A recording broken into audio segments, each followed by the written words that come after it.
call to order the Guthrie Public Schools Board of Education special meeting, Thursday, July 14th, 2016. Roll call, please. Davis. Here. Salee. Here. Pearson. Here. Pennington. Here. Smedley. Here. Bennett Johnson. Here. Watts. Here. Madam President, we have a quorum. Thank you. Would everyone please stand and recite the Pledge of Allegiance? I pledge allegiance to the flag of the United States of America and to the republic for which it stands, one nation, under God, indivisible, with liberty and justice for all.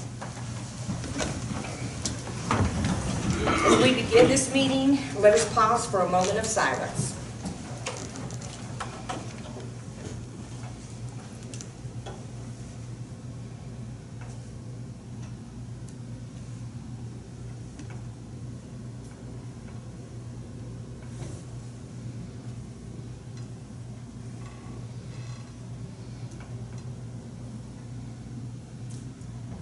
Thank you.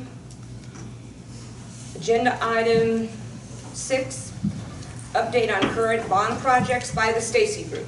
I wanted to put this on here. We've got our architects with us tonight. I wanted to give them a little update. We've had periodic updates through the property committee, but with the timeliness of the need of the next item on the agenda, I didn't want to miss on the opportunity to have a timely update of where we are on other items that we have going on this week. So, Sean? Well, I passed out an update on Central, and on the very back page, I know probably the most important thing for everyone right now is the schedule. This is the contractor's 2-week look ahead that actually started on Monday, so we're halfway through it already. But I'll just point out that they're continuing to install the HVAC units. They started that work Tuesday. I think these pictures I took on here from Tuesday. And then they continue to do that. They continue to install the piping above the ceilings from the second floor down to the basement, and the piping into the room. Tuck pointing is ongoing. If you've been by the school, you've probably seen the pictures. The entire building is covered with scaffolding. I did get an update from the project manager this afternoon before I came, and that's at the bottom. It says they're going to receive, this is the mechanical contractor, is going to receive the remainder of the units, which hang, the actual units that hang in the room, tomorrow, and have them hung by next Wednesday. All the piping on the first floor is complete. The second floor is 40%, the basement's about 90% complete, and the controls, they'll start to install the control wiring on Monday. He said they're still working diligently and planning to get them running at the start of school. And we've had a few meetings with them, Dr. Simpson and the contractor, and have stressed how that date is the hard date. There is no moving that date back, and they understand that, and they're working very hard. The windows will be done later. They're on order from the manufacturer, so those will happen 2 classrooms at a time. We've met with the principal in the room. They have 2 rooms available, so they're going to work. Take 2 rooms at a time and try to do those in about a week. The first room will be a little bit of a trial to see if they run into anything unexpected. So that'll be done when school's in session? Yeah, right. The kids will move classrooms. They'll just move once, move out and back Gotcha. in. So Yeah, they won't have okay. to move more than once. What they will do is, as they replace those windows, they will come back in, and you'll see some pictures where we took those unit ventilators out from the wall under the window. They're going to have that patched before school's back in, but they're not going to paint it and finish it until they do the windows, because they have to do a new windowsill and some wood trim. And then so they'll paint that when they do the windows and install the blinds at the same time. They think that'll take about a week per group of rooms, and so I think there's about 20 rooms total, I think, total. Depending on how they group those together. Some of them are small. I mean, Yeah. the office is smaller, but it's about the same width as the classroom. So I do have some pictures on here. These were taken Tuesday. The first group are the tuck pointing pictures, and you can kind of see a little bit of before and after on the first 2 of the area that's been tuck pointed and the joints below that have been eroded over time. Do note that those pictures, the brick hasn't been cleaned yet, so you'll see lots of gray spots all over the brick. That will be cleaned off when they come back and clean the entire building, which will include, like you see this picture of the capstone. All that capstone around the building that has either been discolored or has algae growth on it, that's all going to be cleaned off as well, so that'll be done at the same time. On the second page at the top, it doesn't read as well as I hoped it would, but the picture, the kind of the before picture, there's a row of soldier horse brick, a row of brick standing upright. Well, they used to, in that picture, they're actually lean. And you know, you think, well, of course they wouldn't have installed them that way, but it almost looked like they did because the mortar looked like it had been repaired and they maybe just, but when they got up there to tuck one, they just couldn't pull them out, they could pull them out by hand. They didn't have to chisel, grind. I mean, if you went by, they take grinders and they grind So out. they could work very efficiently. Yeah. So the other picture shows a much straighter Yeah. and more secure brick. Saving some hourly rate there. That's right. Yeah. And then the next pictures down show, those are the first 2 units they installed this week. That's in the office area, those are up. The picture on the right, that's just kind of what the wall condition is behind those, where those units were taken out. There's going to be a little bit of plaster repaired and new wood trim at the base and and a new windowsill. And then the other ones to show some piping in the hallway and another units that can go in the classroom. So if you've been by, they have been manned pretty well. They had enough masons there to put scaffolding around that entire building, which I was pretty happy to see. So they should be wrapped up with that, and that all down by the time kids get to school. They actually did a test spot today, clean the bricks, so they're getting really close to be able to clean and wrap it up. Is there going to be a delay on getting teachers back into the classroom? I know they come back earlier than the kids. The plan is to be ready for the teachers. Okay. And so we work, Cody, we know that there's got to be a lot of cleaning done, and it's in their contract to clean everything. You see this is a mess. They're going to clean that, but they're also going to schedule with the district's folks that the schedule of those classrooms. So if they plan on being done, say in the office area, and those 2 rooms first, then they'll sequence how the contractor cleans, so they can come back behind and clean right behind them and set the classrooms up and do the final, the normal summertime cleaning. One of the things that I've stressed with the contractor, making sure that Cody is and the contractor are on the same page on the responsibilities as we take the building back from the contractor. That's always, in new construction or renovations, it's always kind of a thing that requires a lot of coordination and a lot of cooperation, and hopefully, when you have a job that has gone well, it usually goes pretty smooth on that. If you have a job that hasn't gone well, sometimes you get some bumps in the road on something like that. That's why I want to start having that discussion now, because we're not going to have time to have that discussion when the time comes. We're going to have to just be ready to mobilize and get it done.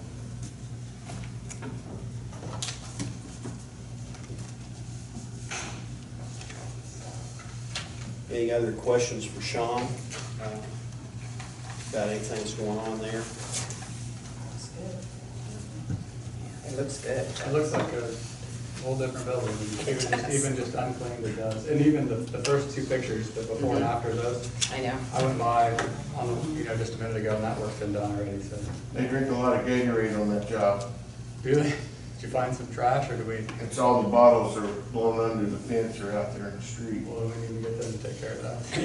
The corner of Noble and Broad. We will tell them. There's 100 of them. about that they shouldn't be. No, that should. They just dropped them and they've all blown to the corner and they're falling under the Okay. fence.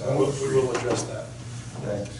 One thing along the lines of this, let me make sure that I've got the right email here.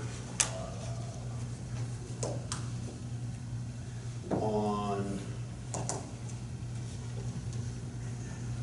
Cody, when's the mission group going to be out there moving that sand? This weekend. Yeah. There's a mission group in town that's doing public projects through the First Christian Church, and one of the projects that they have identified is to clean the sand off of the sidewalk there along Broad and replace it back where it goes in the sand pit at Central. And they're gonna be doing that this weekend. So we've got some help there too. Pretty neat, yeah. There might be more Gatorade bottles. That's right. But they won't be from the contract.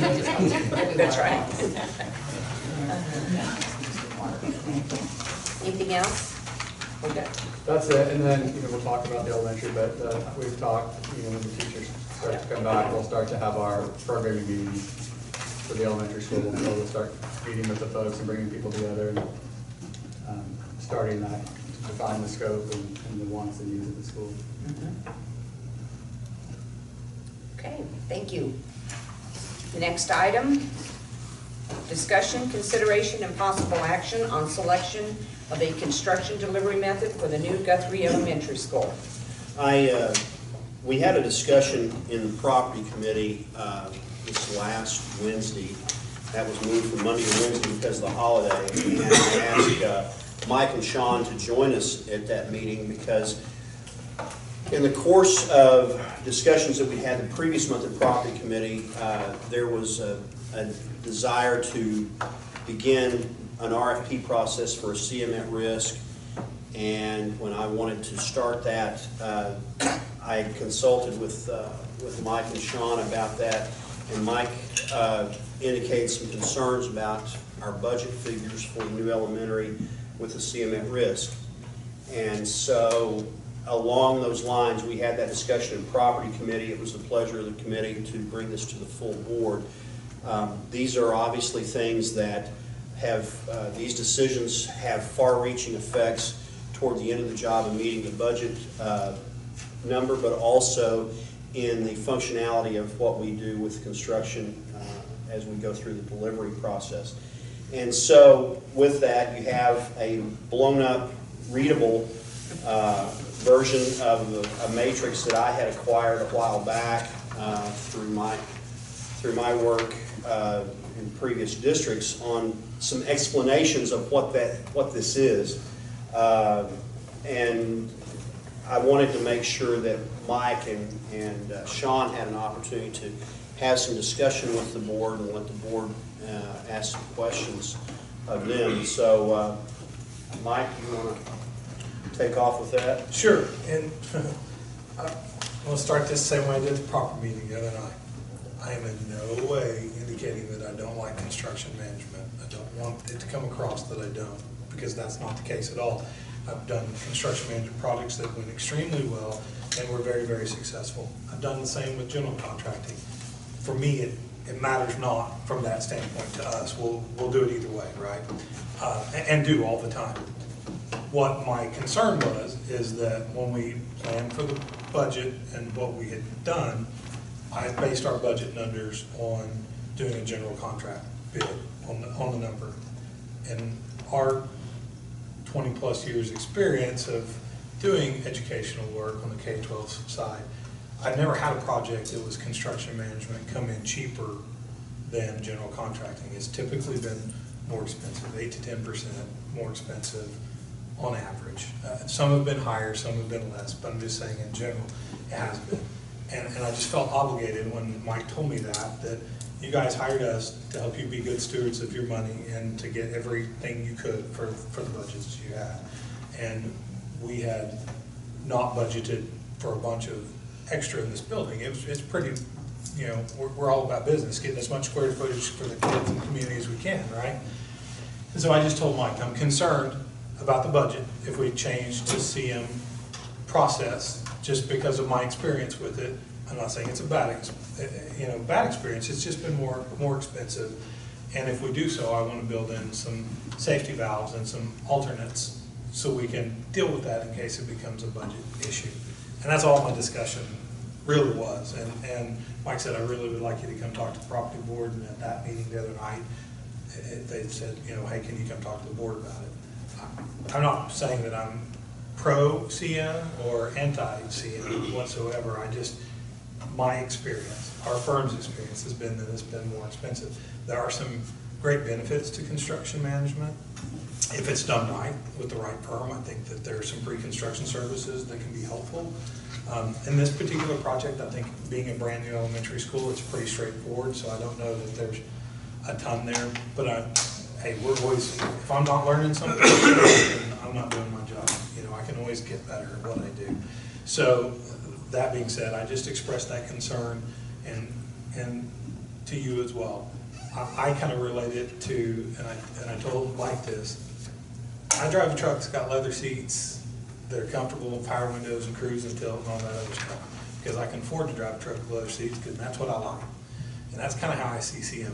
The biggest benefit to me is you get to pick your job superintendent and your project manager, and they can make or break your job. Without a doubt, they can make or break your job. You get a bad general contractor that's got a bad project superintendent and a bad project manager, it's going to make the job tougher and draw it out longer, and it's going to be more difficult. So you eliminate a lot of that because you get to interview those guys as a professional service and pick those people up front.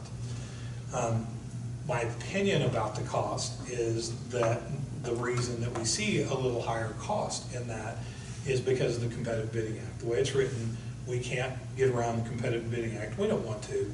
So we have to bid every one of those subcontracts that come in on the project. Well, there are, again, pros and cons depending on your perspective as to how that works. Some would say it's a pro that you eliminate a lot of smaller contractors. You eliminate some local contractors because they just simply can't bond it. They don't have the ability to put up a $500,000 bond to do a project. And that's understandable. And there are some guys that you eliminate that you're really glad you eliminate when you do that, but you're going to lose out on some of those good guys too, and you're definitely going to cut down on your competitiveness because you won't have as many guys that can bond it. So you're going to lose some competitiveness. That's my opinion where the biggest cost difference comes from. You don't get quite as much coverage or competitiveness in that. If we do a construction management bid, most of the times we'll see, say, 3 or 4 electricians bid a job, because only, especially a job this size, you know, it's a $500,000 contract easily on the electrical side, $1 million contract on the electrical side of it. Well, there's some electricians that just don't have that kind of bonding capacity. They're not set up. They're set up to work with a GC. So you're going to eliminate some of those. Some of them, it's a good thing you're eliminating. I'm not going to tell you that you're not going to get some of the folks that you might not want. But if we're doing our job, even those folks we can work with and move forward, you still have to take the lowest bid regardless. Now, when you do a GC bid, a lot of times what happens is if I have 8 or 10 general contractors, they're all going to get bids from 3 or 4 electrical. That's not to say that if we have 10 general contractors, each one of them is going to get 3 electrical bids, so we get 30 electrical bids. There's going to be some crossover in between that, but instead of just getting 3 or 4 electrical bids, we'll probably get 6 or 8, maybe 10. So if we did that, the competitiveness of the bidding itself gets much more involved, and so I think that's where some of your cost savings come from. And that's just our personal experience, and we've done it a long time. I don't mind doing it the other way, but I just know, I just felt it obligated professionally to say, hey, I know budget's important to you guys, and that's a big thing with your community, to make sure that everyone's really transparent in what you're doing. And I just want to go on record that I'm not saying we can't meet it with our budget. It's going to be tough, but it is more expensive. And I just felt like I needed to say something. That's all. Thank you. Can a general, a construction manager can also go out and bond? They can bid it as a general contractor, but in construction management at risk, the subcontractor provides the bond, not the CM. The bid bonds, the Not always. bid bonds. They have to, they can assign the overall, but they still have to bid bond, have a bid bond at the time of the bid. Or we could do a line item. You can only do it up to $100,000 in a cashier's check for a bond. It's the bidding portion of it. That's the tough part. That's the tough part. It's not that they can assign, the general contractor or the CM can decide to bond the whole project Right. after the contracts are assigned. but not during the bidding They can't process. bond their bids. So that's where the bonding issue comes from, is those sub-bidders can't always, bond the- they can't come up with a bid bond, 5% bid bond that's required. It's kind of, if you think about it as playing poker, they have to ante up before they can play in the game. And so they have to put the 5% bid bond in to bid on the project. That way, if they pull it, you have some Recourse towards the bid. against them. Say they missed a whole page of the drawings just because they overlooked it and they came in way under. Well, by technicality, the low bid would be accepted. But that bid bond, and if they said, well, we can't do it, we missed a whole page, we're really gonna lose more than the 5% bid bond, so they back out and lose the bond. That gives you the opportunity to go to another contractor. Or a CM or a general contract, The both? subcontractor in Both. the Okay. bidding process. You just end up getting, so, in a GC bid, you open up the bids, it's one bid. It's a total project. On the CM, what they will do is break it up into packages, and they'll have like a concrete package, and an earthwork package, and a masonry, and steel, and they'll have, maybe 16 to 20 bid packages, and so each one of those bid packages will have a number from a subcontractor, and that will have a bond associated with each separate one, instead of this one total. Now here, this will confuse you even more. Even if you elect to do a GC, I still think the lagoon ought to be bid as a separate bid package. Because I think that lagoon builders, there's a group of them, and instead of paying a GC a percentage on top to deal with that, you bid it separately and do it differently, because we can be working on that as a simultaneous contract, whether it's CM or GC. I see the benefit of doing so, and separating that. And separating that out. So either way, I think it's smart to separate the lagoon by itself. I'll say that. And that's one of the things that you can do with the CM on the positive side of it is if we approach it the right way, you could do an earthwork package and get the earthwork started quicker than we do the rest of it, and then bid the concrete and get, your sub-grade work done and get your concrete going before. So you can kind of streamline that process. The opportunity to be faster is there. It doesn't always work that way, but it definitely gives you the theory, and it can work that way. I've seen it work that way, right? So I'm not, that's what I'm telling you. There are so many pros and cons either way. It's just my experience has been that it's been more expensive, and it doesn't matter to me to do it either way. I'm happy to do that delivery method for you either way. It's just, I'm not here to sell the virtues of one over the other. It's just one, in our experience, has been more expensive than the other, and I just want you to have that information as you make your decision. The early earthwork package just kind of describe both scenarios of how this would play out, just for your knowledge. We actually did this GC-wise for an elementary school, trying to, we were running out of time for them to get in, so we did an earthwork, the building went in and built the pad, the dirt part. But it wasn't done construction management, it was GC, and then they did their job, and then they left off, and then another GC bid the entire building. And it ended up working out okay, but what could happen if you can get That's bigger not ones. that's not ideal. The lagoon's pretty easy to separate because one's not dependent upon the other as far as someone else isn't putting their footings in someone else's building pad. See, and that's where a CM is really great. They can they're that thread that ties it together when you do those individual bid packages. That's a really positive thing. So there are benefits, and there are drawbacks too. It's just kind of your pleasure. I just wanted to make sure that. What are the safety, you mentioned you would want to put some safety valves in, what are those?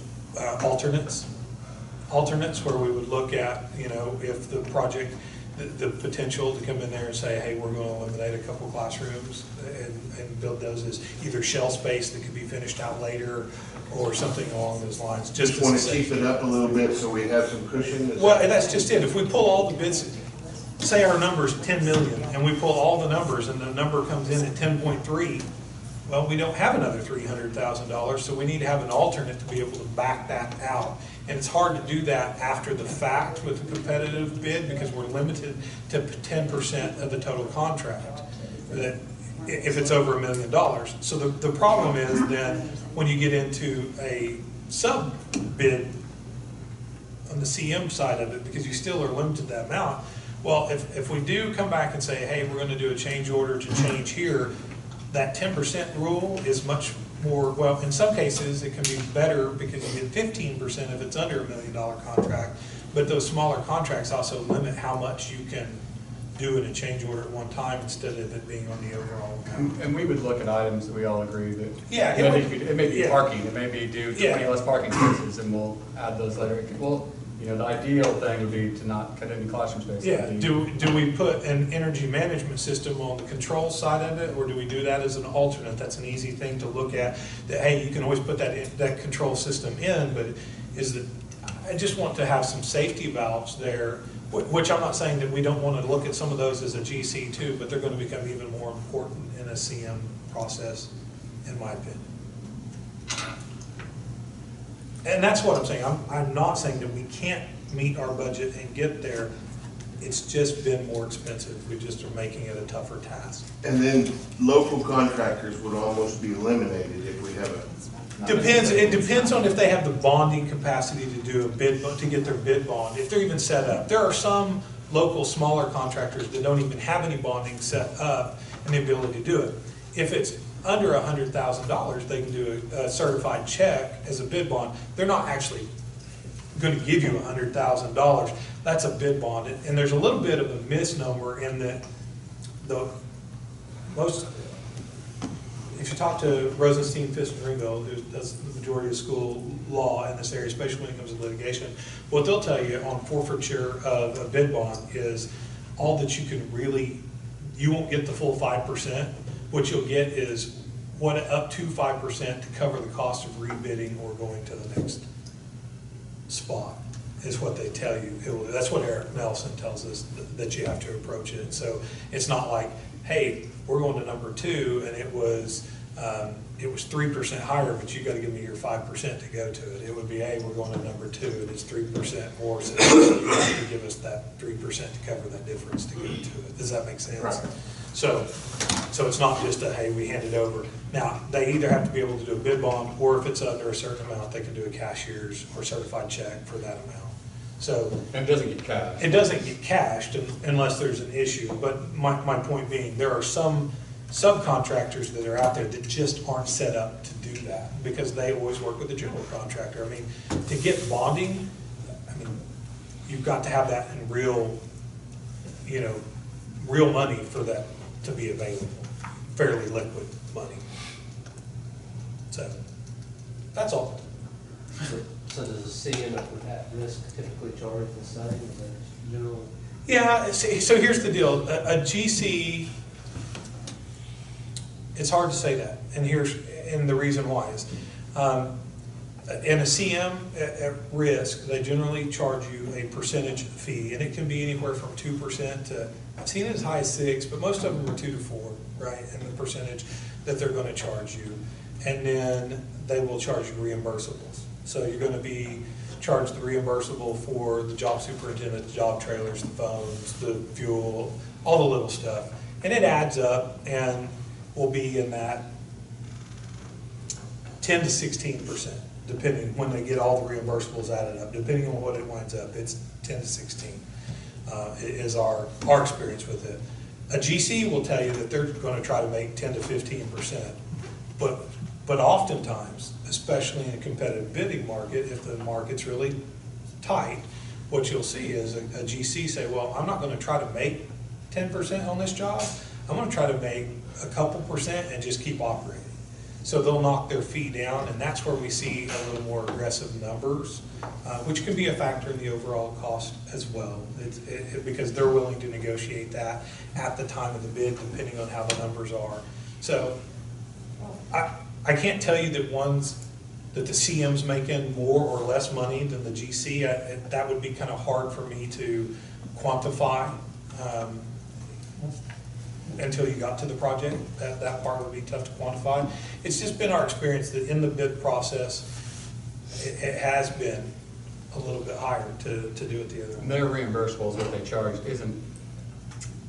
that's what you would see in a GC job, would be under their pay application, be general conditions. And they kind of lump it all into, everything in their general conditions includes cleanup and dumpsters and construction fencing. It's the same thing. Their bond, and that's one of the It's the things on same CM risk So we generally, don't really is the know. reimbursables, the bonding and stuff. If I understand what you're saying right, our general contractor, they say, here's what we're gonna pay them, and what they're making profit is their business, not Yes. ours. We know nothing other than what we You pay won't- them. What Well, they- we'll give you a know. schedule of values at the end, but they could manipulate that any way Right, you so wanted to. we don't really ever know their You don't know profit. up front. Yeah, you don't know up front, and they can manipulate that number in their bid however they want to.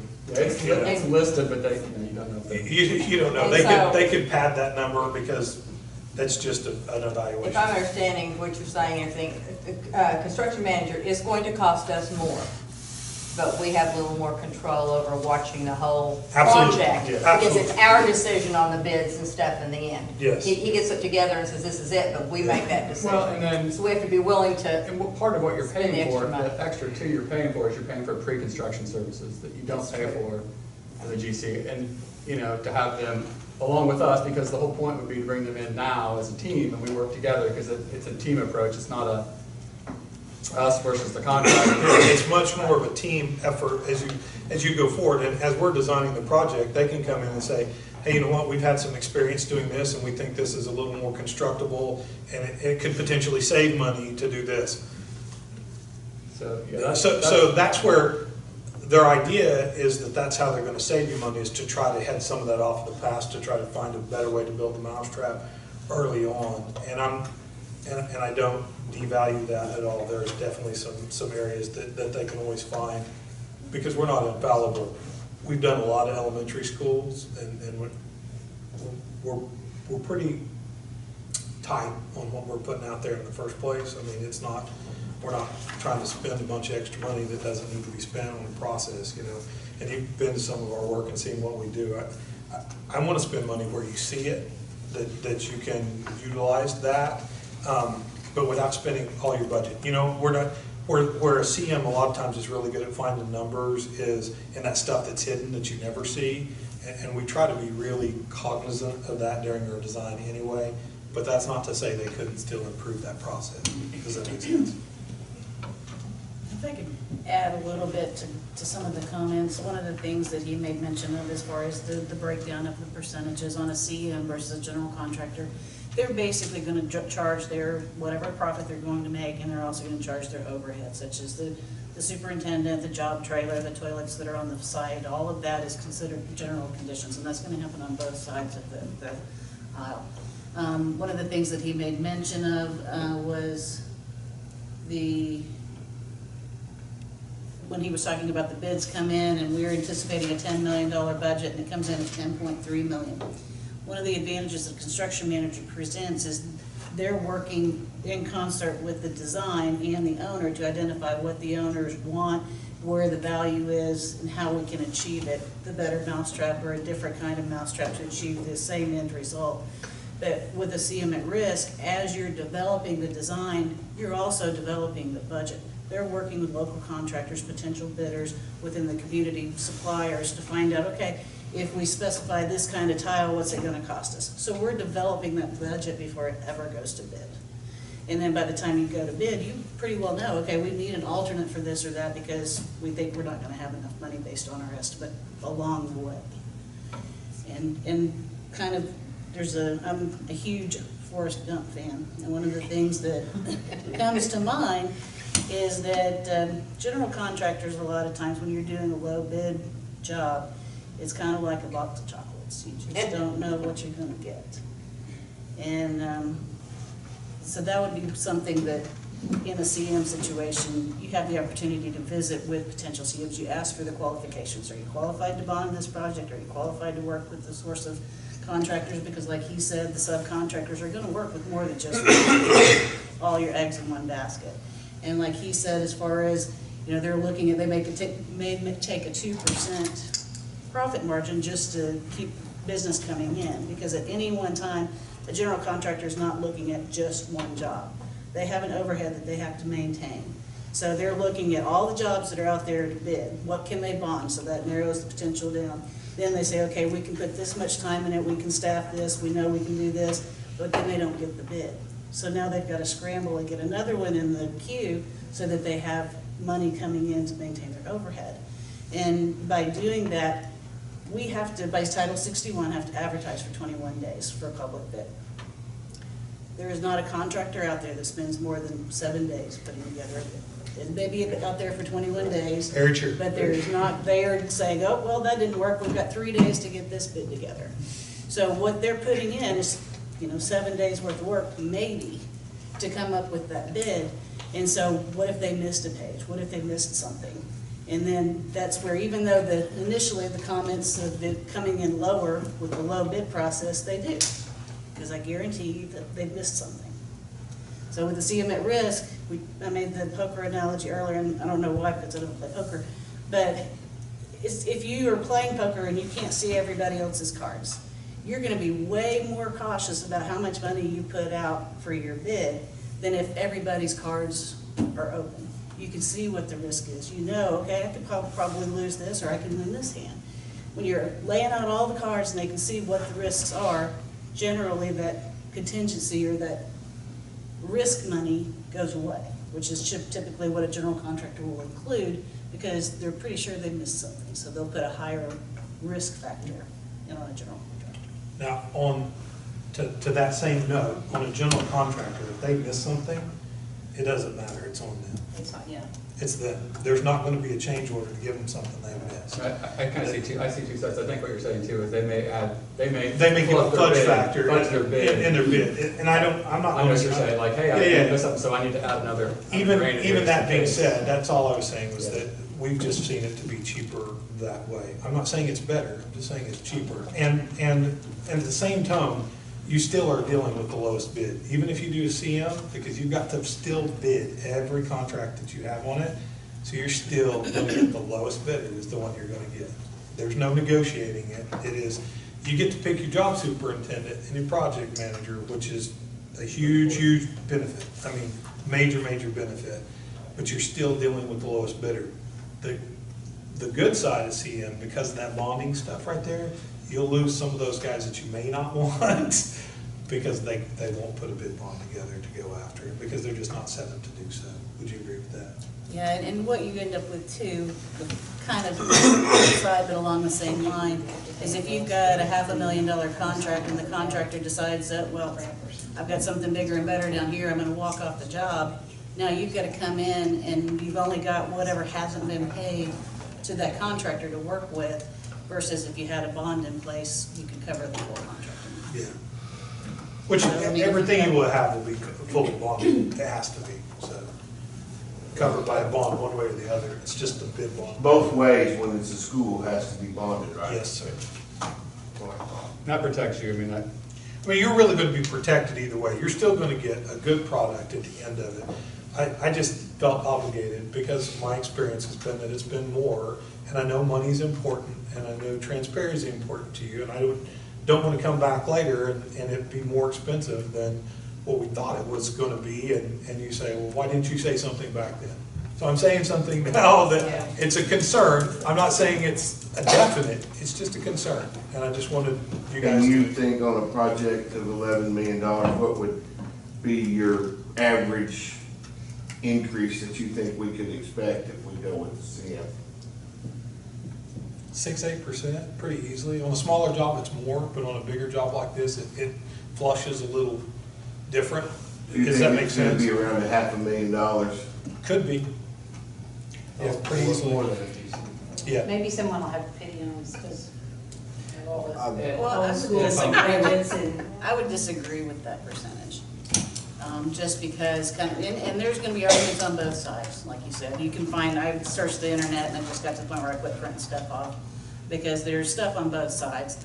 But what happens when you bring the CM at risk versus the general contractor? You've gone through the whole entire design process, then you bid it, then you're like, okay, this is the price we've got. We either scramble to redesign and make budget, or we move forward.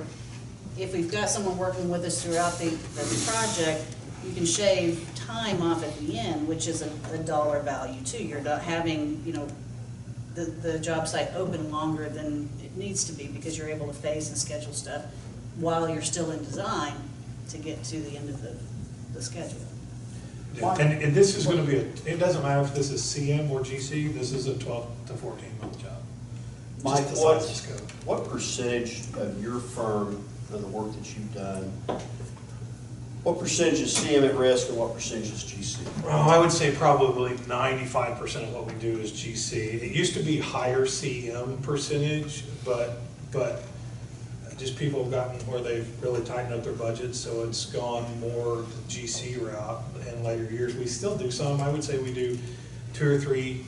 We typically do, what, 15, 18 jobs a year, and I would say 2 or 3 of them are CM jobs every year, it seems like. It's some years it's heavier, some years it's lighter, it just kind of depends. And it depends on the district, it's your That's what I was comfort gonna say, level. I'm sure. Some Some districts that are always building should have Yeah. a better, you know, They have a higher unfortunately, comfort level. Well, you but know, even we haven't that's done not- this. But I don't think that's even, I wouldn't say that that's a determining factor. Some districts who build all the time only do GC, and some who build all the time just as much do CM. I don't, It's just what It's they're what they're used to, comfortable and what they're with. comfortable. Now, there are times where, say we're gonna come in and do a really, really nasty renovation. I mean, a strip down to the bones, come back up renovation, and it's gonna take a long time to do it, right?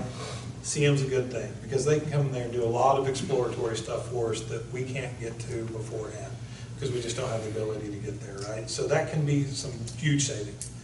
A really big job that's gonna span, what really set Union on the CM track was when they built the UMAC. They did that in 2 different bond issues, actually 3 different bond issues that they voted that project in. Well, they didn't want to run, hey, you're gonna build, this GC is gonna build half of this project, and this one's gonna build part of this project, and this one's gonna build part of this project, because they're all gonna be pointing their fingers at each other. Well, he didn't do what he was supposed to, and blah, blah, blah. So they hired a CM that was that constant thread all the way through, and they switched subs out as they bid each phase of it. But they had a consistent thread all the way through on the job site all the time. Another great opportunity to utilize that. And on a really big job that can get really strung out, then I think it's another opportunity. That's not to say you can't do it the opposite way and do it. There are projects that lend themselves more to it than others. And you know, there are some districts who have gotten it really streamlined and do it a lot, and they probably, their costs are there. The number, I know that you don't agree with my number that I saw. I'm just going by my experience and how much we do it and where we've seen it. How many different general contractors are out there that bid schools on average? And we usually have between, on a job this size, I would think that we would have 8 or 10 bidders pretty easily. you know, we just did a $3 million job 2 weeks ago, and we had 13 bidders. I did a job last week that was a $2.5 million storm shelter, and we had 9 bidders on it. It was a $2.2 million project. And they had Now, out of those guys that are gonna bid for the whole schools, bid whole schools like ours, a You're GC. probably telling me that's 7, 8, 9. Most of those guys, that's what they do is build schools, or do they? Well, here's the thing. If you're going to be competitive in the K-12 market, building schools, you're going to do it a lot. Okay, perfect example. I'm glad you asked that. So I told you we did a storm shelter. It was in Owasso last week. We built a brand new gym. We're tearing down an old gym, building a brand new gym that's a storm shelter, right? $2 million project. And we had 9 bidders on it. 2 of those bidders were first-time bidding educational work. They were $700,000 higher than the guys that are the usual suspects. Does that make sense? Yeah. They're just not, their subs aren't used to bidding. Is educational work, it's pretty cutthroat dollar-wise. I mean, it's tight budgets, and those guys know they can't make big profit margins because there's just not that built into the projects. So when you see some of those, there was 2 new bidders that one of them's first time we'd ever seen them, and one of them, it was their second project to bid with us, and they were within $20,000 of each other, but they were $700,000 higher than anyone else. We had one bidder who was low, and he was at 2.15. And then we had, everyone else was between 2.2 and 2.28. So I had a total of 9 bidders, right? So 6 of them were within $100,000 of each other. One was about 50,000 lower than that, and 2 were 700 higher. The 2 that were 7 were new to the educational market and hadn't bid this stuff before, so we didn't see them. And then you had the other group that was tight, and the one that was low had worked in the district before and had local guys in the district and went after it because they wanted the job. They were willing to take it for less, so they cut their bid at the last minute, about 50 grand, and that's what got them the job. But you'll have the same, we see the same Same folks bidders. every single time. There's a group of guys who go after schools. Well, that's why I thought the general They do other things contractors too. They do other things They too. got school experience for the most part. Well, There's a bunch of them. And CMs do too. There's CMs who just do school. I mean, that's their market. And truthfully, though it's a very aggressive bid market and very, very competitive from that standpoint, part of the reason contractors like it is because schools are solid. You guys are going to pay. It's a bonded project. You're going to pay your bills. They know they've got the work. They know there's consistencies to it. So it's worth it to them to bid the work and take it for less because, I don't want to say a bird in hand, but hey, would you rather have a fluctuating payroll or one that's really consistent because you know it's not going to be as high, but it's going to be real consistent? Well, especially in these times, that's what you see.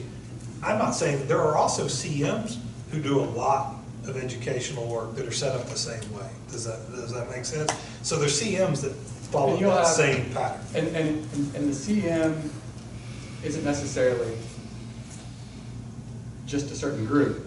There are companies who just do construction management, but there's GCs who do both. Yeah. Right, so they it's a delivery method. You may not Flip be the same firm, but Crossland, several of the big CM firms do both. So Jennifer, I mean, you guys, you don't agree on the numbers on how much more CM costs. But is it fair to say construction manager at risk is slightly more expensive than a GC? I looked for many articles on that, and I couldn't find anybody that had a definitive stance. They even had I found an article where there was a accounting firm or something. So this is the Construction Financial Management Association can find no systematic differences between CM at risk and lump sum general contracting.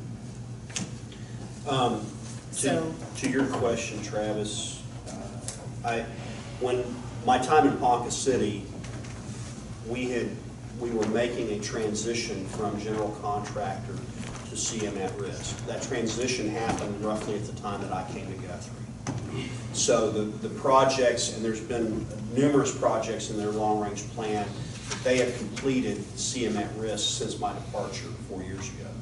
So I spoke to the director of facilities, the executive director, who basically took my position, and I said, how's it going? Tell me what your experience is. And I said, do you feel like it costs less? He said, I don't feel like it costs less, but I feel like it goes smoother, and we haven't needed as many change orders. Now, though, what we're talking about are renovations, and there's a difference in renovations and new construction. I think we would all agree with that. One thing, and I'm fair, I've done both. I've done a lot of projects that were general contractor. I've done a few that are CM at risk. One thing that I've seen is that I think you have a higher opportunity for change orders in a general contractor, obviously, than if you do CM at risk. But I want to remind the board of something that Dennis Schultz pointed out the next morning after property committee. I'm giving you a little credit here, Dennis. So don't hold me. Doesn't happen. I'm gonna write this down. But he reminded me that one of the things when we searched for an architect that we looked for and we verified was an architectural firm that had a low incidence of change orders. And Janae, I think you were on that committee with us, and I know that we verified that, their claims, when we selected their firm, and that was a portion of that, was we wanted to make sure that whichever architect we selected to take us down this path had a history of not many change orders.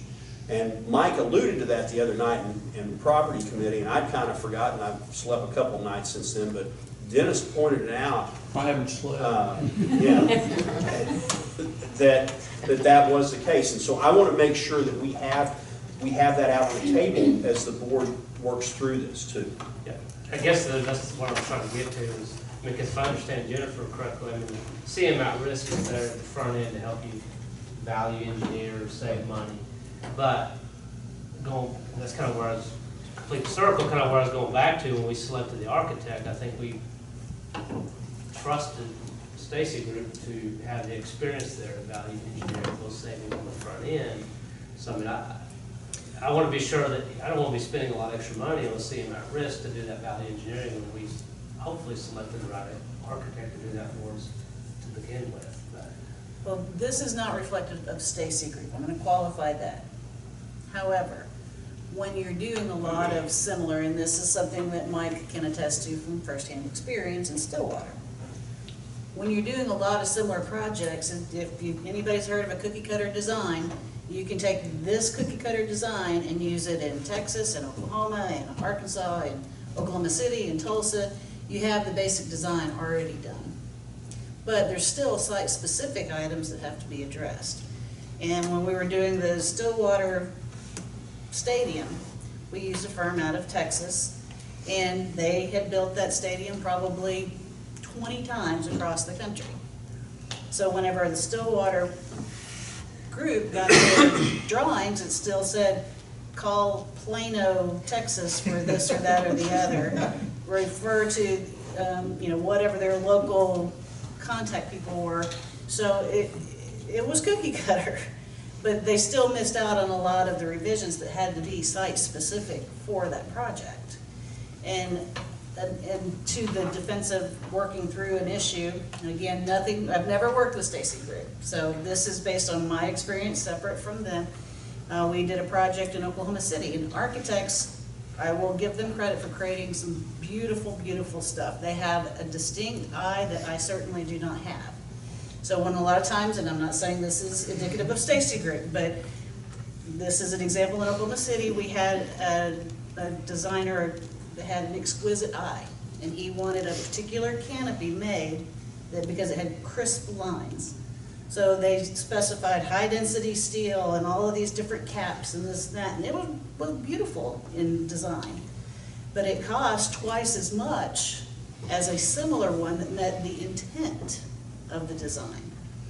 Both stamp drawings, both wind loads, everything was similar, but the owner had only $50,000 instead of $100,000 to spend on the canopy. So there are times when the contractor can go out, and this is what happened with the CM at risk in this situation, is they went to a local canopy contractor and said, hey, can you build something like that? And stamp it with engineered drawings. And they did. So we just pulled that portion out of the architectural drawings and submitted a separate contractor. So it's having that, a CM at risk is actually working on behalf of the owner, whoever the owner, in that case, in our case, it's us. And one of the things to keep in mind is that at OSU, I am the person that you're talking about, pretty much. I'm the one that's going out there and getting the contractors and coordinating the contracts and making sure that the owner's requirements are met and that kind of thing. I lost my train of thought.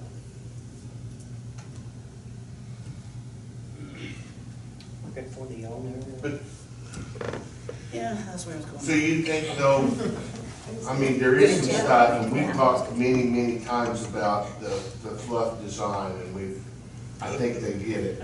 There's no We don't fluff. want, we don't We're not, want. we're not doing that. We're We don't want fluffless. We're not doing Okay. the fluff. We're And if I fluffless. design a canopy that's, We're fluffless. That's what I Calls for want. high-density steel. yes, I mean, I'm not doing my job, okay? And here's the deal. We don't do anything but educational work. I don't do other types of work, so I know how critical budgets are. I know how important change orders are.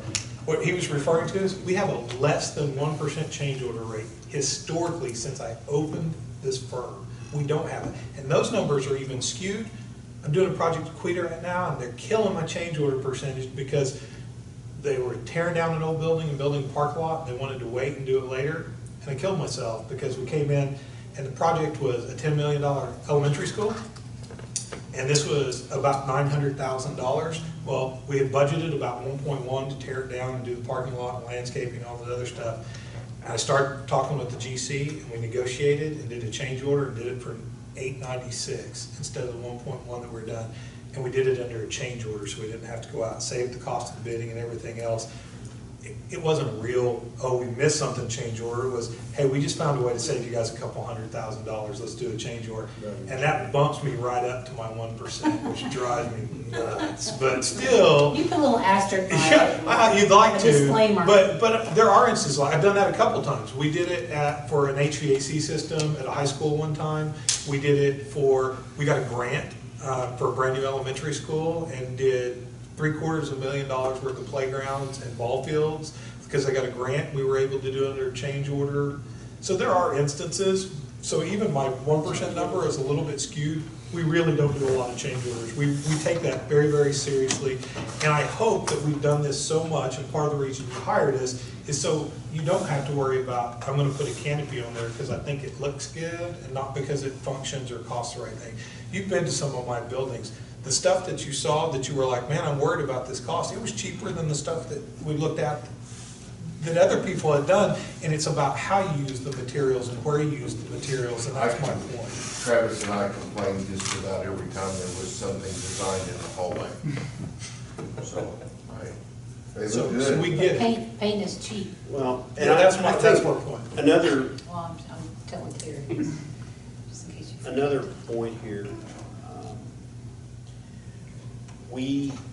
one of the other things that we used in the selection process of this architectural firm was repeat business.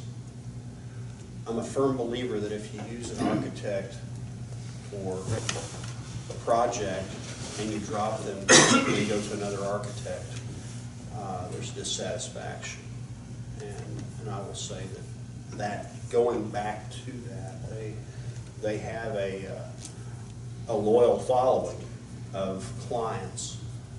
That speaks to what the work that they've done, or at least the fact that they could sell themselves to somebody continually, which is... Well, and to add to that, we also looked at the cost, square footage cost among the architects. And I can't remember, I think you guys had pretty favorable numbers in that. We're at the bottom end of the actual per square foot cost of most And all that's- projects out Well, that's what I there. Just a recall, ballpark. so that would, Yeah, I mean, the in schools my in mind, that Indiana would need to validate that you're able to achieve those lower costs using, I assume, GCs rather than. We can do it with a CM2. We're still gonna be better, I think, than our competitors are But gonna you're be on achieving that, it. but the GCs are even better, yeah. But if I recall correctly, they were on the bottom, probably quartile of cost, square footage cost. And you're doing that with GCs on most of those projects. Yes. I did remember my train of thought. Sorry. Right now, we don't have a construction manager representing, the school district as far as someone dedicated to execute the contracts, to oversee the construction and work in conjunction with the contractors. And that would also be a benefit of having a construction manager on board, is that I know I have a full-time job, and as much as excited as I am to participate in the construction of this school, I still have a full-time job. We've still got a full-time job, and he's still got a full-time job. Well, So- and truthfully, if we're doing our job, you shouldn't have to worry about, I'm not here to make your life harder, I promise you. I'm here to make your life easier. And whether that's with a CM or a GC, either way, we're here to help you out. So we'll do it any way you want. I'm not, as I said, we do have repeat clientele because we're looking out for your best interest, and that's why I felt I needed to say something, so. I have a question. So obviously, Guthrie doesn't have the greatest track record of passing bonds, so we've got a huge responsibility to the community to make sure that we do this project right. Because we are locked in always taking the lowest bid.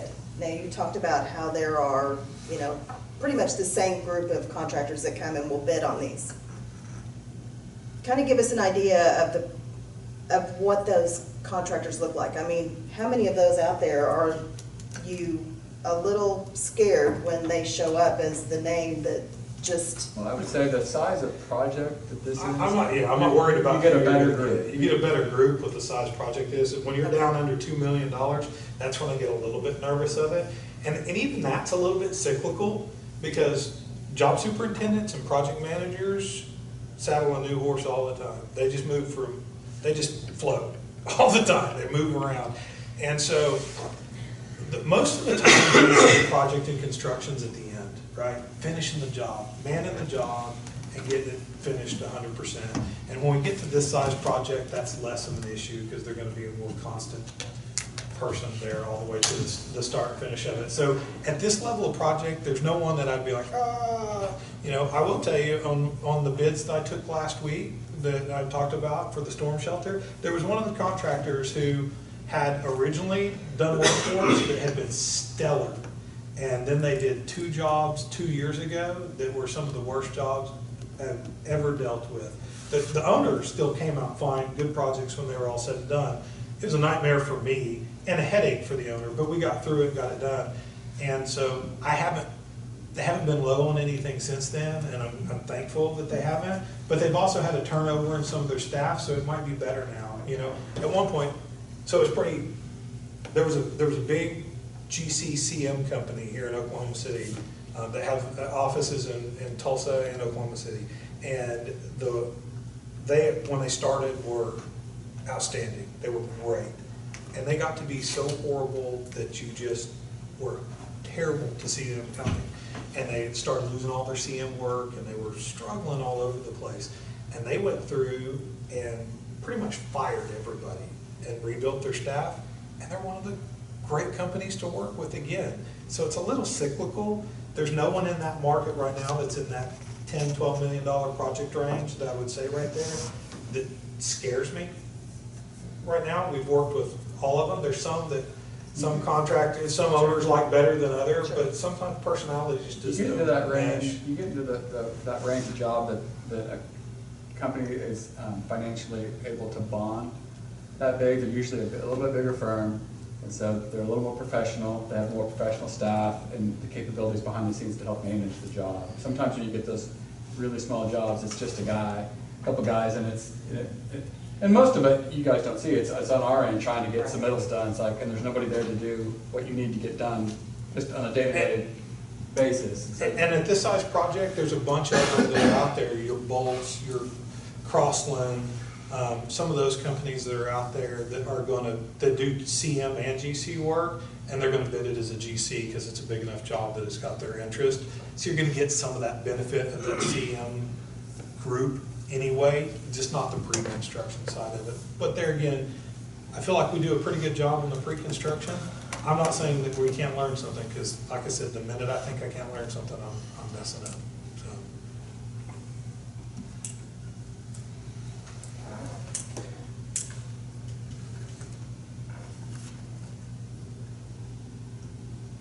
Did we confuse it thoroughly? I mean, it's a hard thing to understand. I mean, Yeah. like when you deal with that daily basis, you understand the pros and cons and all of it. It's a hard thing to fully understand. It's really hard to quantify. It is, it's so I mean, hard. because just when you think, okay, I think we should do this. Gotta and it's figure it like, out, Yeah, well, it's well, tough. maybe we Yeah, should do It's that. really tough. Yeah. especially when you're trying to maintain that trust of the Yeah. public that has just given us a bunch of money that doesn't look like it right now. Yeah. That's, And the money will go. That's the big Yeah. No matter what, like, That is the the- money. that's why.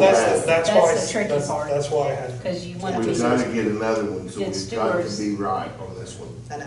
yeah. I think we will. I mean, I don't think that we will lose either way, We'll honestly. back I mean, our- I don't think we're gonna make a bad decision. It's just whether or not we think, I just want to spend the least amount of money on professional services. yes, yes. And so it comes down to, do we believe Stacy Group, this Yes. engineering firm, can they design this building at the lowest cost, or do we need a CM at risk to make sure we meet our budget? And, you know, that's hard to quantify. I mean, based on our architect selection a few years ago, we tried to select an architect that could do that value engineering and do it at the lowest cost. I defer to Jennifer a little bit on the CM at risk, but maybe that's the way we need to go. I don't know. I mean, it seems like half a dozen one, six of the other in some respects. But Ultimately, you won't spend any more money when you have a fixed budget. Yeah, that's just it. That's my big deal. You've only got a certain amount Just of money. getting the Quality of the most. final product, the quality of the final product could suffer slightly. Not necessarily. No, I don't think I think it's the quantity of the final project that's gonna suffer. I don't think it's the quality. We're gonna give you a quality project, whether it's a CM or a GC job. That's what you have. But like, we're talking 2 or 3 classrooms or a storm shelter or something, you know. But if you pay, yeah. We will try to, we will do everything we can to find things that are things you'd never see, that aren't affect quality, maybe, you know, there's ways, and it may be things like controls, where it doesn't change your HVAC, it's something you can, you know, if that became a budget thing, we don't want you to be able to walk in and go, oh. I want to put as much money in the building as possible. And somebody else in this room can tell me that the probability of a CM at risk being more expensive is accurate, then I'm inclined to go for GC, so we're not spending any extra money on admin or professional services. So far, Stacy is absolute, and it's typically is more expensive. Jennifer thinks that's debatable. Mike, So, I'm I agnostic. have a I mean, question. I have a basically, your question. phone call honking. Yeah. I mean, I can find nothing that says it costs less. On a day-to-day basis. I've looked. Question, on a day-to-day basis, based on what Jennifer said, who's gonna be the person you all are gonna be working with and contacting and talking to all the time? He didn't have time to do that. That's my concern.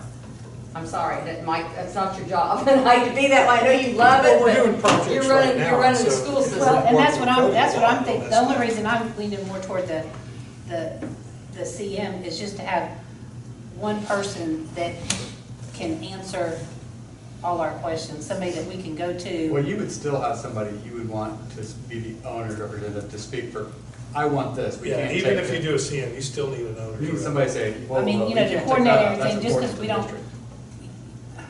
So at the GC, I mean, do they not have a representative that come to us? I mean, that's Yeah, not- but so does the CM. It's the So same either way, that's what I'm relation. asking. It's the same, it's the same way, that neither one of them is gonna provide you a staff member.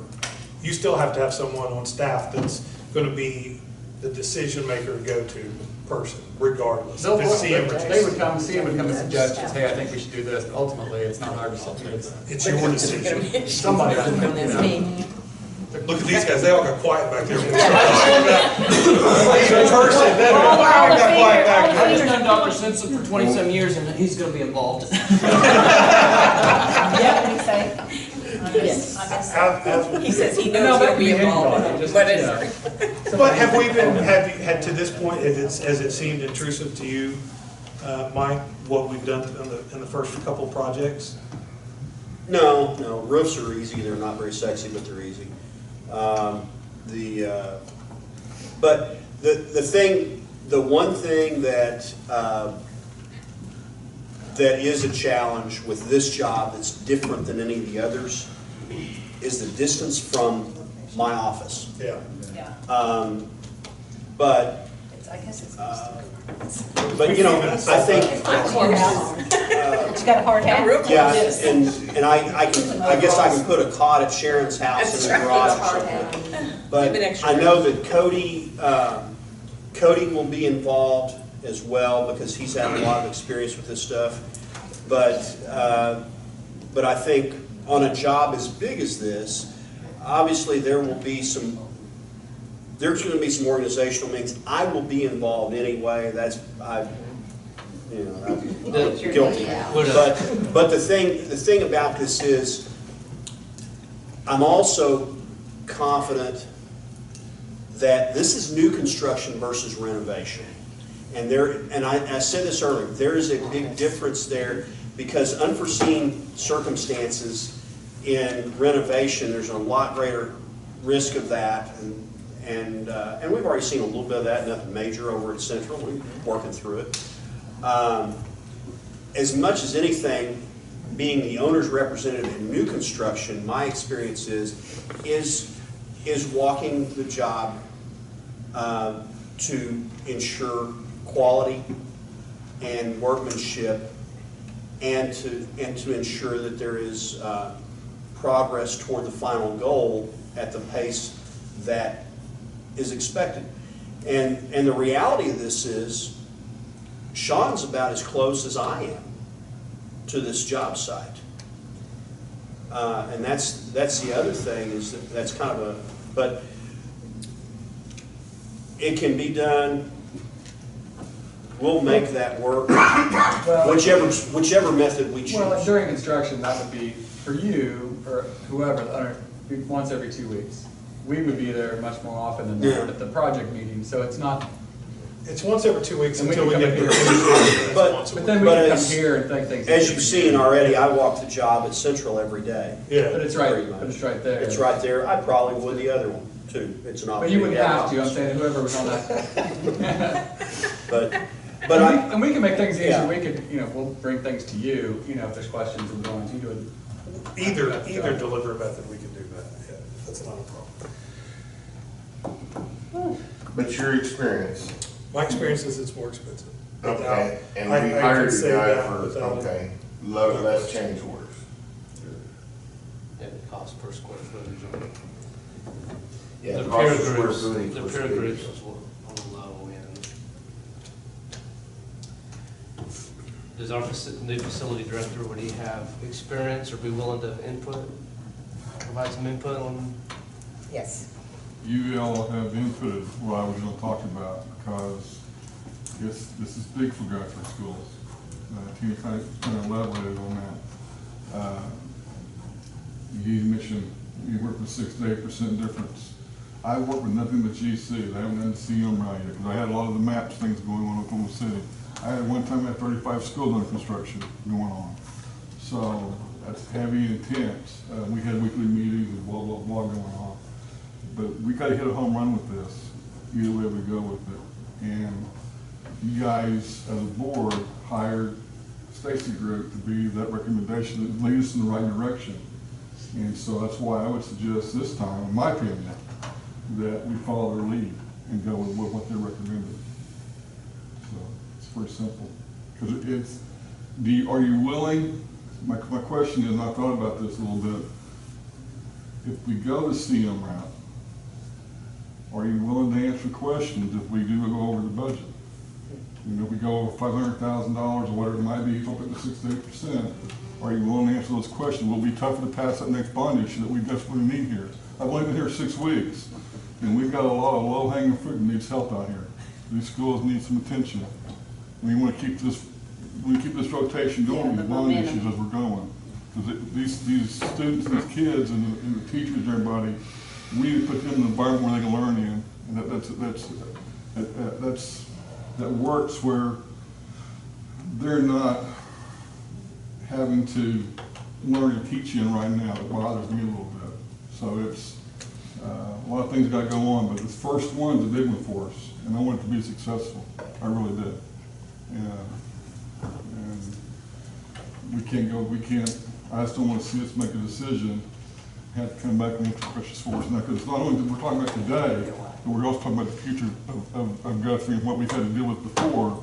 Because Oklahoma City is the same way. They were losing bond issues right and left when we were trying to pass bond issues. Maps say them, because Oklahoma City schools were in some of the same conditions that I'm seeing today here in Guthrie. But we had no maps, so we have what we have here. So that's my 2 cents to it all. Thank you. But Jennifer, the same at risk, I mean, if a project, I said this project did go over $500,000, I mean, that is the benefit of seeing at risk, isn't it? They assume that. No. No, it has to be rebid. Because they can tell you what they think it's gonna be, but until you open bids, you don't know what the number is. You get the GMP after bids, Yeah. when bids open. You get the guaranteed price after. So either way, the building's going to be built Yeah, within the budget. Right. yeah, no matter Same what. at risk is going to hopefully create some value engineering, add more square footage, if we save money. That's the pro. Well, that, and they're gonna execute all the contracts and manage that. They're acting on behalf of the owner. They'd be kind of Now, in a GC. GC, though, it's the same thing. You're gonna have one contract. You're not gonna have multiple contracts. Unless we do the lagoon separately, in which case you'd have 2, which I would want to do either way. but you just have one contract to facilitate and take care of either way. Man, what's the job site look like? I mean, there's a trailer. I mean, I deal a little bit working for the electric utility in it, but I show up on a big job site, there's a trailer. I don't know if it's GC or CM at risk. It's gonna be I the mean, it's the same. same point. I mean, you You have know, once it's awarded, Yeah, once it's it looks awarded, the same. it looks the same. It looks the same. Yeah, after you award it and assign the contracts, that part of it operates the What same. you've always got is the identical, though. pre-construction services and them working the value engineer to get as much out of the project as you can get through the design. And, okay, that's what I'm trying to confirm. And at this point, personally, in my comfort, I have enough comfort level to trust Stacy. It's the two Well, sides. there- It's there the- again, it's the what pre-construction happens- services and picking, if that's worth the value, to pick who you want to be on your job. When you select CM at risk, you know what you're getting. Yeah. I mean, you've gone through that evaluation process versus on a general, and you've worked with them through the development and design. They're acting as a consultant. Once it gets to construction time, they switch to a vendor. And then they're working still, under the same commitments, but the difference with the CM at risk, they also have the risk of, the guaranteed maximum price and the schedule that they're accountable for. And they've got skin in the game because they said, okay, yeah, I can do this for this price and this amount of time. But your GC does that as well. Contractually, it's the same. So the time limitation, Except you don't know who you're getting. you get to pick your project manager and your job Not in supervisor. a general contractor. No, in CM, that's what I'm saying. You get to pick that, but from the financial and the contract and timeline and same thing. Change orders operate the same way. There's more of them.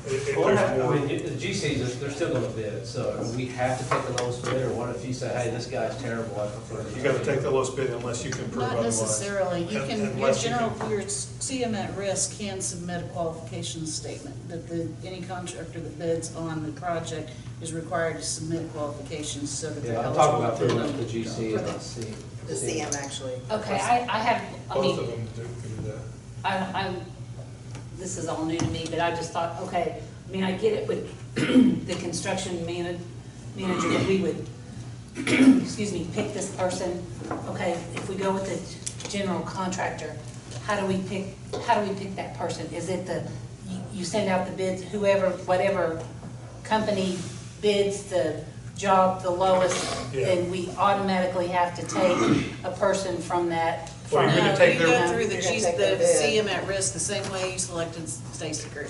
You ask for a Yeah. but- request for So you can You're qualification. talking about the CM, on a GC bid, when the lower bidder comes in, they're gonna have a project manager that they're gonna assign to it, and a job superintendent. Occasionally, if it's a job superintendent we don't like, we can say, hey, we want this job superintendent, or we don't want that job super, but it's they gonna work- be one of their but- staff But they members. would work for the company. Yes, they that- work for the general contractor, absolutely. It's one of their staff, one of their employees. But this general contractor would be the lowest Correct. Bid. bid Well, that yes. came, so we kind of pick them, but not really pick them? You don't I mean, pick because It's the lowest one. it's the lowest bid Yeah, from you the don't- company Yes. that, They okay. supply that person on site and everything else. And I've seen, I mean, do you understand my? and I've been in situations where it wasn't going well and they changed too. That's one of the big differences is you pick who you want or you. Who you're dealing with on a day-to-day basis, you get to pick them instead of it being the lowest bid. Why would we go through all the selection process of the architect that we went through, worried about his value engineering and his low price and square foot and stuff, then decide on him with something at this stage? That's a question that, It kind of seems like double. yeah, we went through the. Well, we're not saddling him with anything. We're just, No, we're not picking our saddling, but- representatives, yeah. Well, it's kind of like areas of expertise. We have to pick the lowest. And I made this statement somewhat jokingly in the property meeting, was that,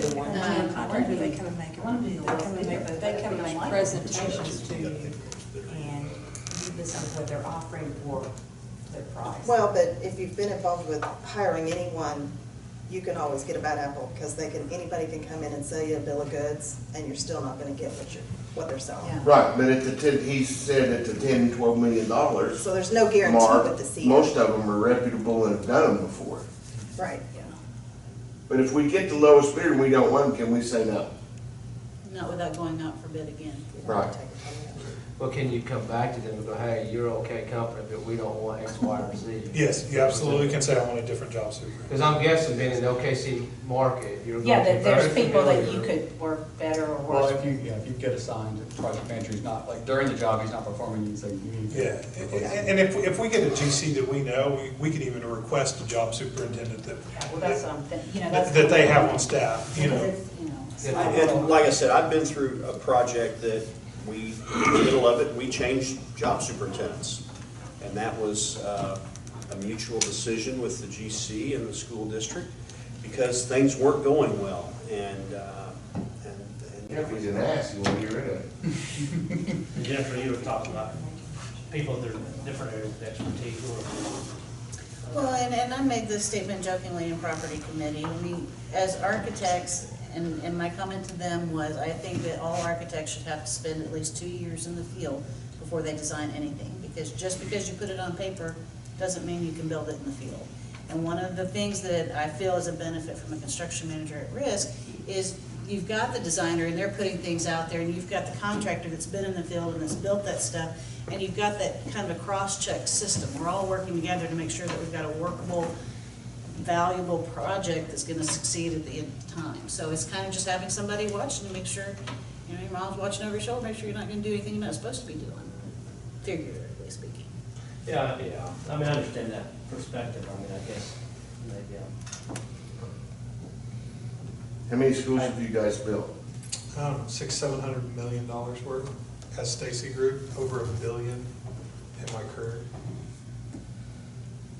So I've either way. pretty well seen it built. Either way, with a GC or a CM, you have to take the lowest bid. Yes. So it doesn't matter, that, It's the On management. it's the management. it's the Selection management. of who. The rest is the same, it's the management. Okay. She's a wreck. You think CM's the way to go? That's my opinion. Well, we value that because you got experience we don't. Yeah, that's the primary reason I'm a little conflicted on it, because I do value it. Absolutely. Well, and I mean, you're I've getting worked- two conflicting opinions. Yeah. I didn't say CM was bad, I No, just said it's more no, expensive. No, exactly. It's not what you're used to working But, with. yeah,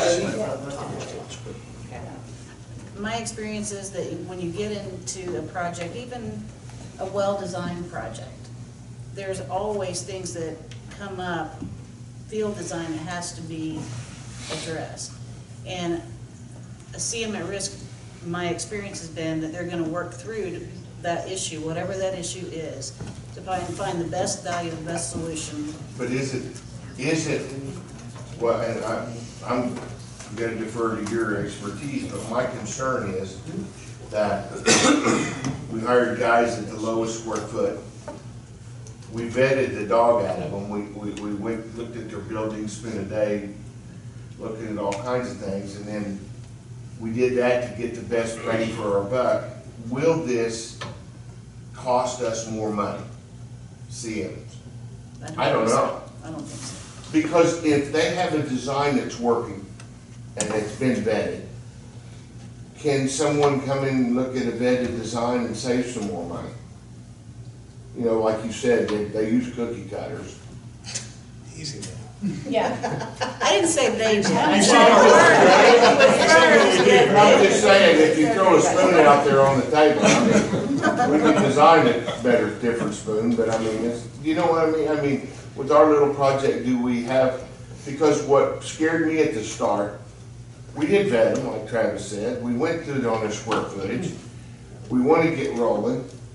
This May, some people say, I couldn't find anybody that was decisive, but I found some say it costs more and some say it doesn't. So I was like, I didn't know. But if we got a guy that we trust and no one wore him out more than some of us on this board about, you know, no frills, no extra blade, no, you know, no. I had hair. Well, if I recall, Yeah, he's Mine was black. if I recall from the architect selection, we had some average square foot prices for some of these architects of $220. Stacy Groups, who might be $150, $170. So I would On the $220 square foot architect, I'd say, yeah, we probably ought to get the CM at risk. But when I look at Stacy Group's in the bottom quartile, bottom 30% of the construction cost, I say they're probably doing a pretty good job with the value. I just don't wanna give up something like a storm shelter or a couple of classrooms. I mean, and I agree with So I'm Travis. worried I mean, about it. if we did our due diligence at the beginning, and you're looking at what they are historically have done and where their cost is running, I don't know that somebody's gonna be able to come in and save us that Well, I much think the more biggest- money in order to compensate for what it's gonna I take think to we're pay just them. gonna get the additional professional services and pre-design on the front. Right. I'm not convinced. Well, that we're and gonna save money. the reliability of, just like you vetted the architects, would you not want a valuable contractor as well to make sure the construction side of it is? Well, you're still gonna be dealing with the lowest bidder, you're just dealing with different management. Regardless, you're dealing with the lowest bidder. And The that's, subcontractors. Yeah, on the subs, regardless, you're dealing with the I'd lowest. also like to know what Mike would prefer. I mean, I know. You think you're gonna He get said he was that out of agnostic. Well, yeah, honestly, I mean, We've been here for an hour and a half and Here's, I don't think he's gonna here's the tell us. thing. what makes your life easier? I don't think that either one of them changes my life once the job starts. Sharon asked me a moment ago, do we need to make a decision tonight? And the answer is, if we're gonna go CM at risk, we need to make a decision tonight because there's an RFP process that we have to go through to select that. If we, and that's why I wanted the board to give me some clear direction on this, because if we're doing CM at risk, we gotta move it. Now, in my opinion, once the job starts, I've had jobs go really well with GCs, and I've had them go sideways like you wouldn't believe. I've got stories that every architect I've ever worked with, I remind them of those stories every time they come up. That prompted the situation that Jennifer and I worked together with in Stillwater, because the previous job was such a disaster. And she's heard some of those stories too. I like the idea of being able to pick who we're going to work with, but I also know that every market is different, and I think I've seen from the central bid climate that we have a richer market because of our location with Oklahoma City, and you know, we've got a little bit of proximity to Stillwater too, but our location with Oklahoma City provides us with a good amount of potential bidders for a general contractor. Also provides us a good amount of respondents on an RFP. So this is why it's not going to, I need direction from you guys. I'm going to make it work one way or the other. And I've done both. And that's why I need you guys to tell me, if this were something, you guys know how I am, if this were something that I go, by gosh, this is how we've got to do it, I would have told you that before the Stacy Group ever showed up at Property Committee. then can we, you don't want to, we want to make an argument for a general contractor? Do we want to make an argument for a CM? Does someone want to? I mean, I don't know, do you have to make a motion, or can we Well, I guess we need. argue that point out at this point? Because right now, that's what it is. Well, I guess we need to have a motion if we need to make a decision on a construction management tonight. We need to have a motion and we need to decide, and then if Before we we make that vote motion, it up can or we- down, if we vote it down, then we'll. I do think that. it's helpful to know where everybody kind of is, in their opinion. Yeah, is there any more, does anybody else? I just, in the same vein, and nothing against the Stacy Group, how long have you done and dealt with CMs at OSU? Have you done it before that? I mean, I know you're good at what you do, so, I mean, and nothing against you all, since she's our resident. I've worked with both. Before OSU, I worked with Love's Travel Stops, and we built contracts nationwide. So from California to Alabama, you know, we've dealt with contractors, we've dealt with CMs at risks. And like I said, my experience, just like their experience, has led me to feel more comfortable and more confident that I feel like I'm getting the best value for the money, because I know that I'm not gonna hit some pitfall when construction opens up and we get going, and then we find out that, you know, something didn't measure right, or there was, I just find that you can catch a lot of the problems before you ever start when you've got that eye. Those guys are in the field, they see it every day. And they know what they're looking for, and they know what's workable. Would a lot of those problems be more prevalent in a construction environment where you're in different geographic locations dealing with different contractors, as opposed to, you know, this local market? I would say it's the same. It's the same type of risk. I know one's more. I mean, each project varies based on, you know, who the designer is, who the construction manager is. I mean, you want that awareness. I guess the best way I could say it is, you know, when you have someone that's drawing pictures all day or making drawings all day, they have one perspective, and then when you've got somebody there that's, you know, managing the guys that are trying to put the electrical in or digging trenches or coordinating 15 different trades at one time, trying to make sure that it all comes together right when it's supposed to.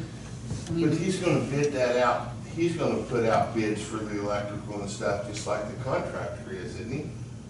Yes. But it's she's talking about the pre-construction point of That- up until that point. Well, I agree, I agree with, because I know what she's, knows what she's talking about. I just thought when we picked the guy with That this. and the project completion is much smoother, but I think, you know, the customer reviews and repeat business would indicate they have a good track record there.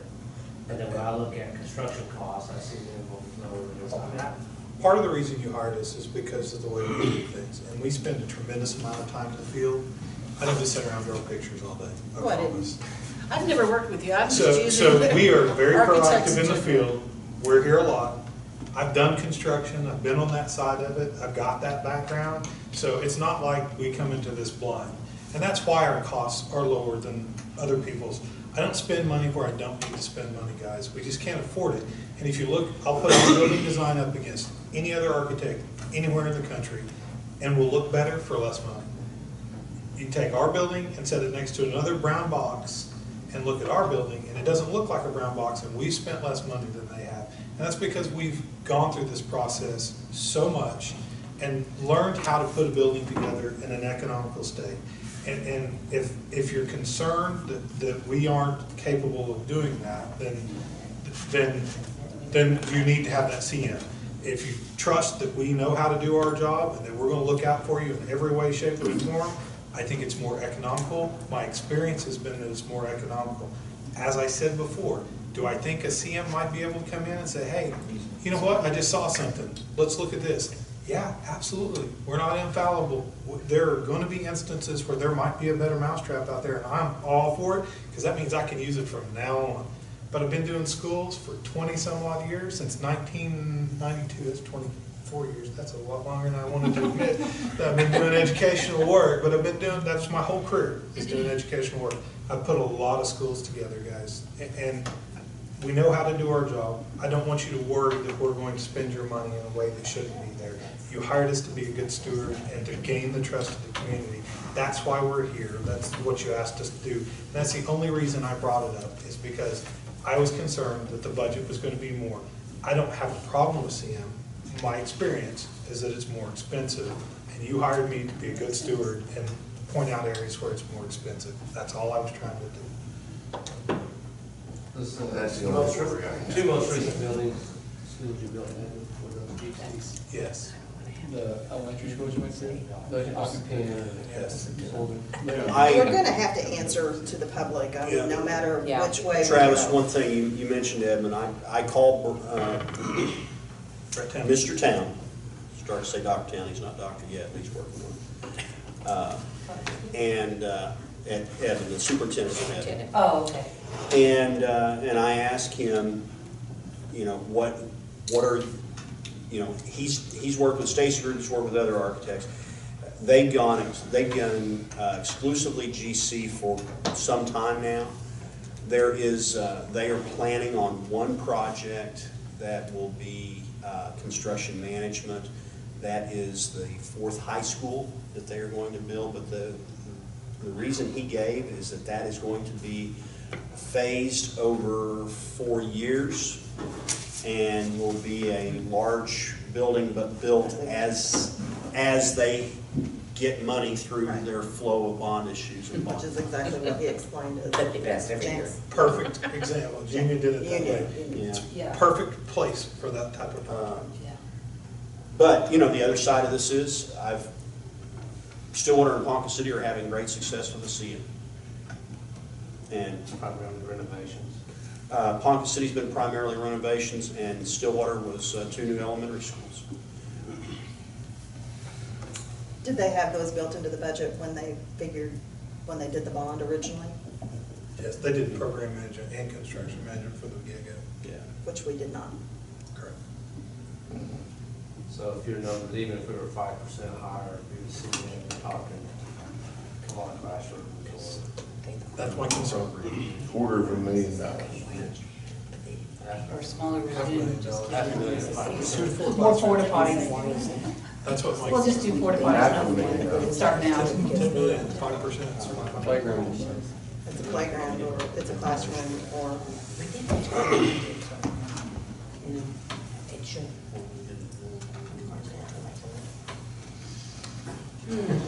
Oh, I'm not doing it. I will. I move we go with the construction management at risk. Second. Now we have some more discussion if we need. It needs to be decided tonight. one way I or just another. don't agree because of the worry about the cost. I just don't think we have the money. I think if we would have planned for this from the beginning. I don't think we didn't know we weren't planning for something like this, No, to be honest with you. Well, that's why we did all our diligence on shopping for an architect. I mean, We didn't ask that question. We never asked that question about which they preferred. Well, then we failed as a board to. Okay, but we didn't do that. No, I can say we didn't. But I also know we worked real hard to find one that gave us I very have total low, confidence in them. very low number of change orders. I wouldn't say we Very failed low because square we haven't designed anything yet. We have $10 or $11 million. And so. Hopefully 11. Yeah. 11 million. Yeah, we love it. There's been a lot of water underneath the bridge. Past that. I mean, it's, now it's just a matter of how we spend that From money. Monday. Yeah. I think there's been kind of the expectation we probably have a construction manager. But then again, I look back at our interviews with the architects, and I mean, I have a high degree of confidence that they're able to value engineer that stuff, build a school in a very efficient manner and quickly. So I guess but I'm torn because I don't really want to go against the recommendation of Jennifer, who is our peer board member with experience in the field. Well, you're not going against me. I presented my opinion and my experience, and they presented theirs, and it's just what you think is the better choice for the district. The worry is So the I'm not- money. That's what scares, that's the only thing I want. I mean, if we'd selected the architect that we interviewed that was building schools 20% more expensive than what Stacy Group was, then I would say absolutely, we have to have the CM at risk to get that value engineering, so we're not building an Edmond school or Deer Creek school, but I don't think we chose that architect.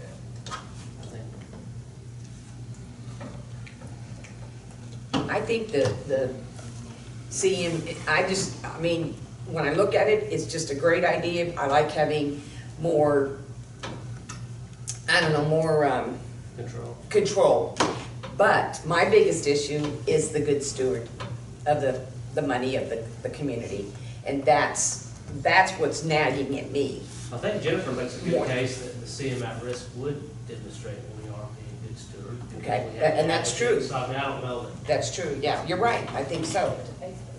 But in some cases, there is a cost, according to some websites. In some cases, they say that it's not any more expensive. But it's either gonna be right at, or it's gonna be more expensive, where the GC is gonna be right at to start with. So there's not a risk. one thing that we know for sure, we have a great architectural firm, we do. And they'll work with whatever we decide. I didn't come with the recommendation of Right, one. we know. And anybody, nobody's questioning your. No, not at all. And I understand that, I We understand. know that they'll do their due diligence and do what's best for us. We're gonna get you in budget and in the building. I just Yeah. want you to have every square foot. I want you to spend your money on sticks and bricks, not Right. on.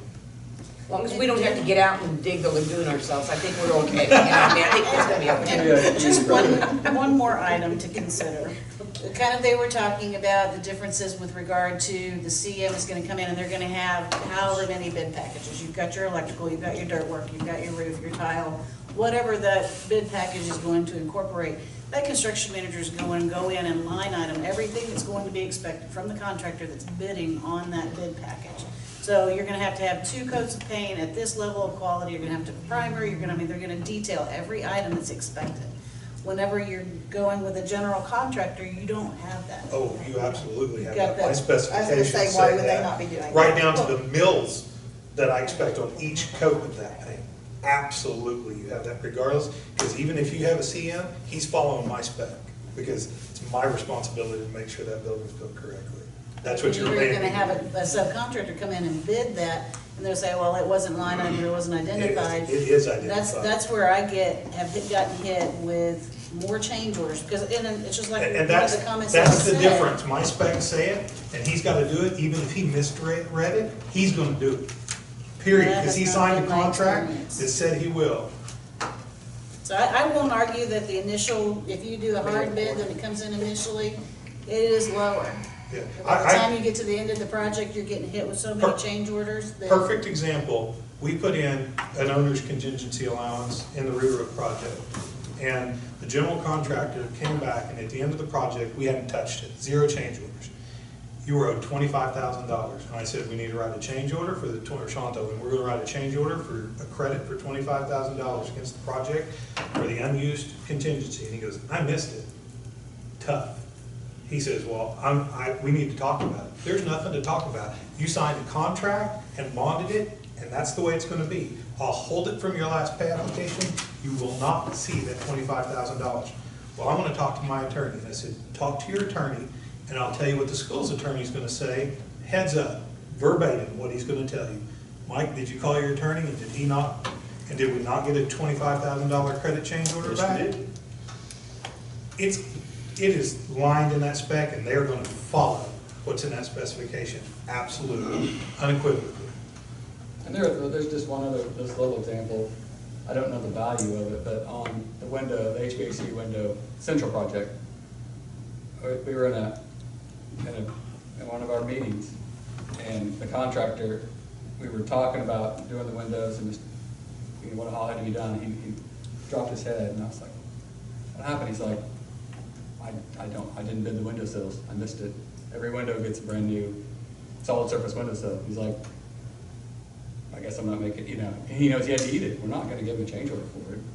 He's like, I didn't get a bid for it, I missed it. And that's where But I'm not gonna let him come back and say, well, I missed it, sorry. After the fact, there's some instances where we've seen in CM where they say, well, that wasn't in my bid that I submitted to you. And the GC said, or the CM says, yeah, we didn't identify that, we missed that in the bid package, so we've got to give them a change order for that. Where in our case, we didn't have to give them a change order for that. Not always the case. If the CM's doing their job and writing the bid package right, that shouldn't happen either. There shouldn't be a hole in there, but it does happen. But we're not gonna, But It's easy to absolutely, say, it will oh, be okay. identified in the specs. And I'm not gonna leave that to a contractor to write that spec. I'm the design professional, that's my responsibility. I've signed a contract with you saying I will provide that professional service, and I will. Absolutely.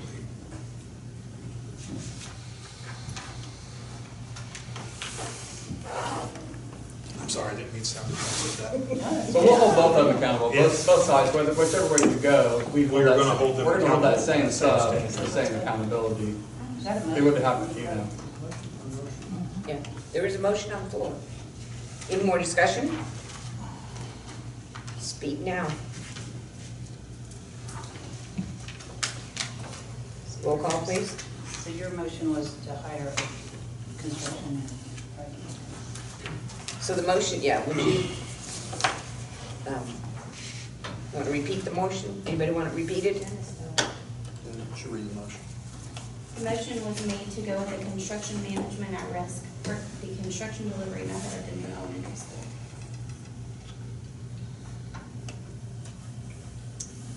Motion's been made and seconded. Everybody ready for roll call? Davis, No. Salee, No. Pearson, Yes. Pennington, No. Smedley, No. Bennett Johnson, Yes. Watts. No. 2 ayes, 5 nays, motion fails. Do we need another motion? Anybody want to make a motion for Need a the, motion at this point, or? yes, I need some direction. need guidance? Well, the alternative is, We'll do nothing. Because it is, the item on the agenda is to select this construction delivery method.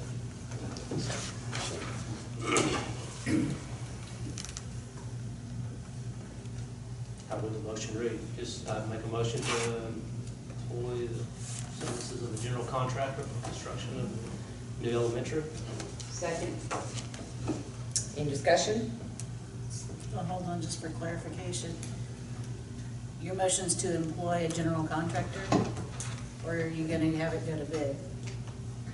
Well, I don't think we can employ one without an RFP process, can we? You can do that, it would just be to It's use just gonna be a public a bid. a general contracting delivery method, that's what it should be.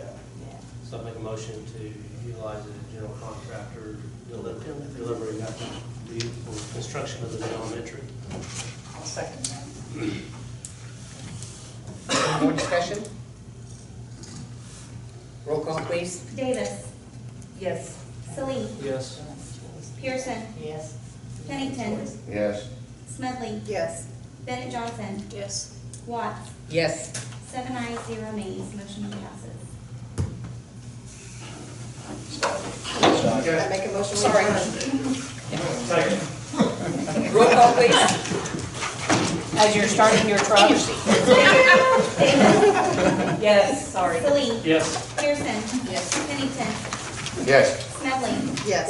Bennett Johnson, Watts. Yes. 7 ayes, 0 nays.